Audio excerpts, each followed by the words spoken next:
just wanted to take a few moments today to share some of my thoughts with you. I know that it seems like the world all around us is full of distressing situations. People are sick and some are even dying from this serious global pandemic. And I don't know that there's a single country in the world that hasn't yet been touched by this virus. Yet despite that, it seems like all around us, humanity is united more than ever to fight this new war. And as I gave some thought to this in the last few days, I had a couple of thoughts that came to my mind.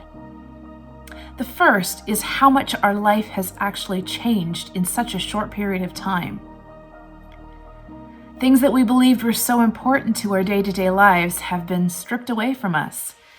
We can't go to church, we can't operate our businesses, we can't sit in restaurants, we can't go to movie theaters. Instead, we're sitting at home trying to process this new reality. The second thing that came to my mind is the ingenuity of people. It seems like everybody is scrambling to take advantage of the technology that's available to us today. We're using it to try to connect from a distance. And so many people are using that technology to share positive messages. Social media has become an indispensable tool, even more than normal, for us to connect with each other, as we have to stay physically distant from each other. So I'm here working at home using technology myself.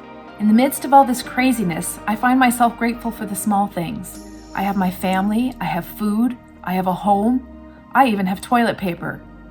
I have a church community that I can stay connected to from afar. But more than all of that, I have hope in Christ Jesus. No matter what happens to me today, or tomorrow, or next week, I have eternity with God to look forward to. He sustains me, day by day, no matter how distressing the world around me looks. And it's my faith in Christ that drives me to care so deeply about people in Ukraine and Belarus. And in this current crisis, I'm deeply concerned about the people in these countries. You see, the situation here in Canada with this virus is serious. I would never say otherwise. I know that it's affecting not only people's health, but businesses and finance. Yet for many of us, we're indoors and working from home, and it's not much more than an inconvenience. However, things like health care and government assistance in places like Ukraine and Belarus is very, very different. It's totally insufficient to meet the health and financial needs of their citizens, the needs that they're going to have. We have enough difficulty with our own food and health supplies. In Ukraine and Belarus, I honestly believe that this crisis will be much worse. This is where our opportunity comes. We are sending emergency aid to assist with this urgent situation.